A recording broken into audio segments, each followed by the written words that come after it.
క్రీస్తు ప్రభునందు ప్రియ సహోదరి సహోదరులారా, మనం ఈరోజు తపకాలంలో పవిత్ర వారంలో ఉన్నాం, సోమవారంలో ఉన్నాం. ఈరోజు సువిశేషాన్ని మనం చూచినప్పుడు యోహాను శుభవార్త 12వ అధ్యాయం 1వ వచనం నుంచి 11వ వచనం వరకు మనం ఆలకించాం.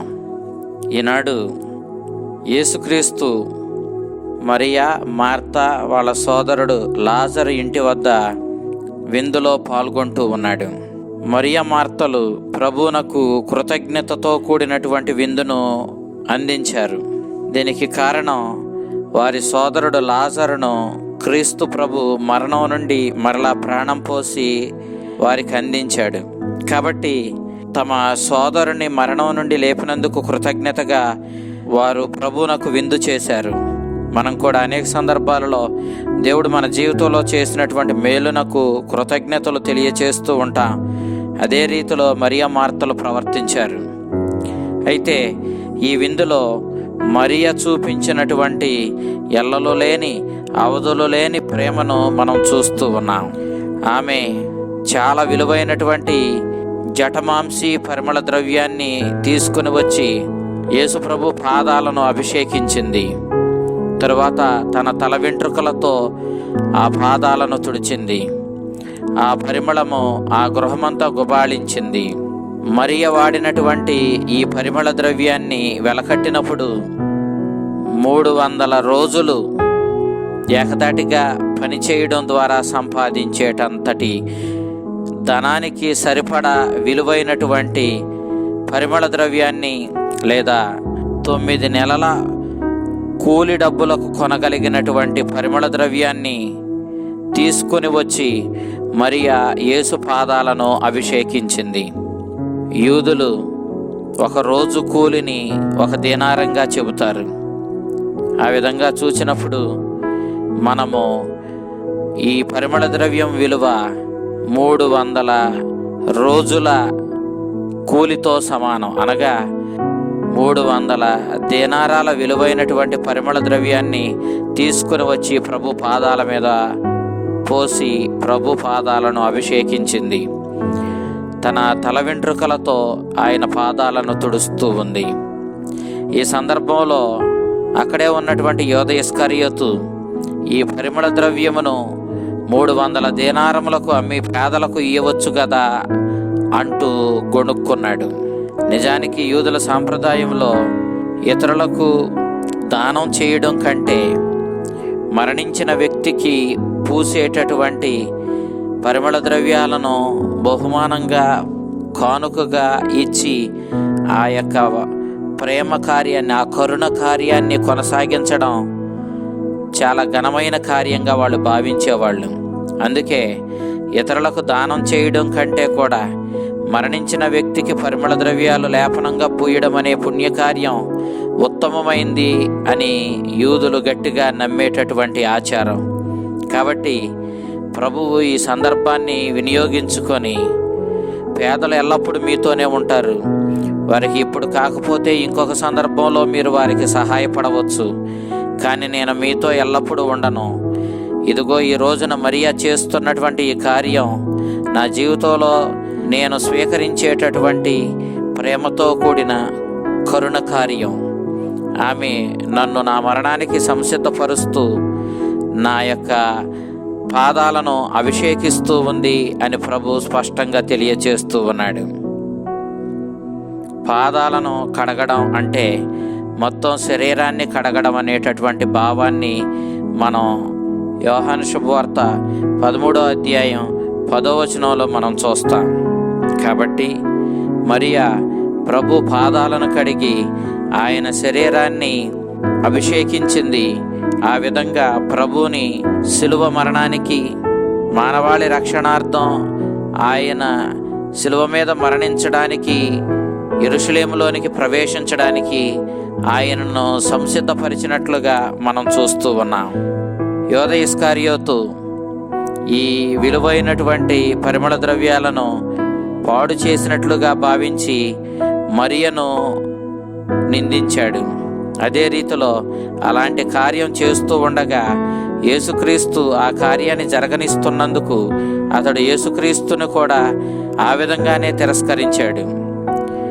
మనము సువార్తలను గమనించినప్పుడు యోహాను సువార్తకారుడే యూదా ఇస్కరియోతును అతి ఎక్కువగా దుర్మార్గునిగా, దుష్టునిగా వర్ణించి చెబుతాడు. యోహాను శుభవార్తను మనం గమనించినప్పుడు 6వ అధ్యాయం 70వ వచనంలో అతన్ని సాతానుగా అభివర్ణించాడు. ఇప్పుడు మనం చూసిన ఈ సందర్భంలో 6వ వచనంలో అతన్ని దొంగగా అభివర్ణించాడు. 13వ అధ్యాయం 2వ వచనంలో అతనిలోనికి సాతాను ప్రవేశించిందంటూ, సాతాను అతన్ని ఆవరించిందంటూ మనకు వర్ణించాడు. యూదా ఇస్కరియోతు లోకానికి వెలుగైనటువంటి క్రీస్తును విడిచిపెట్టి అతడు క్రీస్తుకు దూరమయ్యాడు అని చెప్పాడు. అనగా ఎప్పుడైతే క్రీస్తునకు యూదా ఇస్కరియోతు దూరమయ్యాడో వెలుగుకు దూరమైన వాడు చీకటిలోనికి పోయినట్లు యూదా ఇస్కరియోతు చీకటిలోనికి పోయాడు, అది రాత్రి వేళ అని చెప్పి మనకు 13వ అధ్యాయం 30వ వచనంలో తెలియచేస్తూ ఉన్నాడు. ఇంతటి దుర్మార్గపు క్రియలకు పాల్పడుతూ ఉన్నప్పటికీ యేసుక్రీస్తు యూదా ఇస్కరియోతును విశ్వసించాడు. అందుకే అతన్ని తన యొక్క శిష్యుల బృందంలో కోశాధికారిగా నియమించాడు. అతడు ఎంతగా యేసుక్రీస్తుని తిరస్కరిస్తూ, వ్యతిరేకిస్తూ, అతనిని ద్వేషిస్తూ ఉన్నాడో అంతే రీతిలో అంతకంటే ఎక్కువగా మరియా ప్రభువుని ప్రేమిస్తూ అతనిని తన జీవితంలోనికి స్వీకరిస్తూ అతని పాదాలపై విలువైనటువంటి పరిమళ ద్రవ్యాలను పూస్తూ అతన్ని అభిషేకిస్తూ దేవుని యొక్క రక్షణ ప్రణాళికకు ప్రభువుని సంసిద్ధపరచడాన్ని మనం చూస్తూ ఉన్నాం. మరియ ప్రవర్తనని, అదే రీతిలో యూదా ఇస్కరియోతు ప్రవర్తనని మనం చూసినప్పుడు వీళ్ళిద్దరూ కూడా ఎంతటి వ్యత్యాసం కలిగి ఉన్నారో మనం గమనించవచ్చు. క్రీస్తుని శిష్యునిగా యూదా ఇస్కరియోతు కనపడినా అసలు యూదా ఇస్కరియోతుని మనసు క్రీస్తుపై లేదు. కానీ మరియ మనసు క్రీస్తుపై ఉంది, క్రీస్తుకే ప్రాధాన్యత ఉంది. యూదా ఇస్కరియోతు మనసు ధనం మీద ఉంది. అతడేదో పెద్ద పేదల మీద ప్రేమ కలిగిన వాడిలా అతడు మాట్లాడినప్పటికీ అతనికి పేదల మీద ప్రేమ కంటే ధనం మీద ఉన్నటువంటి ఆశ ఎక్కువ. అందుకే అతడు దొంగ అని, డబ్బుల సంచి నుంచి కూడా దొంగతనం చేస్తాడని 6వ అధ్యాయంలో మనకి స్పష్టంగా యోహాను తెలియచేస్తూ ఉన్నాడు. మరియా మౌనంగానే తన ప్రేమను ప్రదర్శించుకుంటూ, తన విశ్వాసం ప్రదర్శిస్తూ ప్రభు యొక్క పాదాలను అభిషేకించడాన్ని మనం చూసినప్పుడు యేసుక్రీస్తు ఏ విధంగా మౌనంగానే యెరూషలేము విజయ ప్రవేశం చేశాడో, ఏ విధంగా తాను తండ్రి చిత్తానికి మౌనంగానే తనను తాను అర్పించుకొని ఆ తండ్రి చిత్త ప్రకారం ప్రాణత్యాగానికైనా వెనుకాడకుండా మౌనంగానే ఆ కార్యక్రమానికి ముందుకు సాగాడో, మరియ యొక్క మౌనంతో కూడినటువంటి, ప్రేమతో, విశ్వాసంతో కూడినటువంటి ఈ అభిషేకం మనకు తెలియచేస్తూ ఉంది. మరియా ప్రభు పాదాలను అభిషేకించింది. మనం ముందే చెప్పుకున్నట్లుగా పాదాలను అభిషేకించుట ద్వారా ఆమె ప్రభువుని, అతని దేహం మొత్తాన్ని కూడా అభిషేకించింది. ఆమె ఎంతో ధైర్యంగా ప్రభు పాదాలను అభిషేకించింది. విలువైన పరిమళ ద్రవ్యాలు ఆయన పాదాలపై పూయడమే కాదు, తన యొక్క తల వెంట్రుకలతో ఆ పాదాలను తుడిచింది. యూదుల సాంప్రదాయంలో ఒక స్త్రీ తన జుట్టును విప్పి ప్రజల ముందు కనిపించడం చాలా అవమానకరమైన క్రియ. ఆ విధంగా చేయడానికి వీలు లేనటువంటి సాంప్రదాయం యూదుల్లో మనం చూస్తాం. అయినప్పటికీ ఆమె ధైర్యంగానే ఈ కార్యాన్ని చేసి తన తల వెంట్రుకలతో ప్రభు పాదాలను తొడవడం మనం గమనిస్తాం. అందుకే ప్రభు సువార్తల్లో మత్తయి శుభవార్త 26వ అధ్యాయం 13వ వచనంలో, మార్కు సువార్త 14వ అధ్యాయం 9వ వచనంలో స్పష్టంగా తెలియచేస్తూ ఉన్నాడు. నీ ఈ ప్రేమతో కూడిన, విశ్వాసంతో కూడిన, ధైర్యంతో కూడిన ఈ కార్యము రానున్న రోజుల్లో సువార్త ప్రకటించబడిన ప్రతి చోట గొప్పగా శ్లాఘించబడుతూ ప్రకటించబడుతుందని ప్రభు ప్రకటించాడు. ఒరిజిన్ అనేటటువంటి భక్తుడు ఈ సత్యాన్ని వెల్లడి చేస్తూ ఆ పరిమళ ద్రవ్యం యొక్క సువాసన గృహమంతా గుబాళించింది అనడం ద్వారా ఆమె చేసినటువంటి ఈ గొప్ప కార్యము సువార్తలో ఎక్కడ ప్రకటించబడినా అక్కడ కూడా ఆమె చేసిన ఈ గొప్ప కార్యము ప్రకటించబడ్డాన్ని పోలుస్తూ అన్ని చోట్ల ఆమె చేసిన ఈ మంచి కార్యం యొక్క సువాసన గుబాళించి అందరూ సువార్తను తెలుసుకున్న వారందరూ ఈమె చేసిన మంచి కార్యం గురించి తెలుసుకుంటారని తెలియచేశాడు. మనం 9వ వచనానికి వచ్చినప్పుడు యేసుక్రీస్తును గూర్చి తెలుసుకున్నటువంటి యోధ జనసమూహము ఆయన్ను చూడడానికి, అంతేకాదు ఆయన చేత మృతుల్లో నుండి లేపబడినటువంటి లాజరును కూడా చూడడానికి తండోపతండాలుగా ఆయన దగ్గరకు వచ్చారు. ఈ సందర్భంలో యోధ మత నాయకులు లాజరును చంపడానికి కుట్రలు చేశారు. వీళ్ళు యేసునే కాదు లాజరును కూడా చంపడానికి చూడడం ద్వారా వాళ్ళు ఎంతగా యేసుక్రీస్తుపై ద్వేషాన్ని కలిగి ఉన్నారో మనకి యోహాను తెలియచేస్తూ ఉన్నాడు.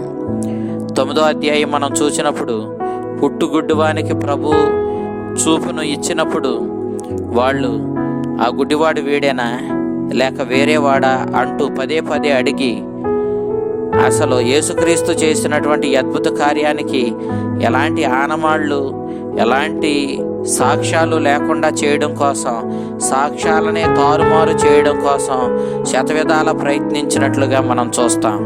అదే రీతిలో ఈనాడు యేసుక్రీస్తు స్వయంగా లాజరును మరణం నుండి లేపి మరలా ప్రాణం పోయగా ఈనాడు మరి లాజరు వల్ల అనేక మంది యేసుక్రీస్తును విశ్వసించుచున్నారని గ్రహించి యోధ మత నాయకులు యేసుపై ఉన్నటువంటి తమ అక్కస్సును వెళ్ళగక్కుతూ చివరికి యేసుక్రీస్తును గూర్చి సాక్ష్యం పలుకుతూ ఉన్నటువంటి లాజరును కూడా చంపాలని వాళ్ళు చూశారు. అనగా వాళ్ళు ఎంతగా యేసుక్రీస్తుని ద్వేషించారో, ఎంతగా ఆయన్ను తృణీకరించారో మనం ఇక్కడ గమనించవచ్చు. ప్రియ దేవుని బిడ్డలారా, మరి మన జీవితంలో మనం ఎలాంటి ప్రవర్తనను కలిగి జీవిస్తూ ఉన్నాం? ఒక ప్రక్క ఎల్లలో లేని ప్రేమతో, విశ్వాసంతో ప్రభు పాదాలను అభిషేకించినటువంటి మరియను చూస్తూ ఉన్నాము. ఇంకొక ప్రక్క యేసుక్రీస్తుతోనే ఉంటూ యేసుక్రీస్తుని గూర్చినటువంటి ఈ సత్యాన్ని గ్రహించకుండా అతన్ని ధనం కోసం అమ్మివేయడానికి కుట్రలు చేసినటువంటి యోధ ఇస్కరియోతును చూస్తున్నాము. ఇంకొక ప్రక్క యేసుక్రీస్తుని తృణీకరిస్తూ సత్యాన్ని గ్రహించలేని గుడ్డివారై చివరికి యేసుక్రీస్తునకు సాక్ష్యం పలుకుతూ ఉన్నటువంటి సాక్ష్యమైన లాజరును కూడా చంపివేసి ఆ విధంగా యేసుక్రీస్తుని పరిపూర్ణంగా అంతమొందించాలి అని ఆయన్ను పూర్తిగా తృణీకరించినటువంటి యోధ మత పెద్దలను మనం చూస్తూ ఉన్నాము. మనము యేసుక్రీస్తుని ఏ విధంగా అనుసరిస్తున్నాము? మరియ వలెనా, లేకపోతే యోధ ఇస్కరియోతు వలెనా, లేకపోతే మనము యోధ మత నాయకుల వలెనా? ఏ విధంగా ప్రభువుని మన జీవితంలో అనుసరిస్తున్నాము? ఏ విధంగా మనం ప్రభువుని మన జీవితంలోనికి స్వీకరిస్తున్నాము? మనల్ని మనం పరిశీలించుకొని చూసుకోవాలి. మరియ మనందరికీ ఆదర్శం.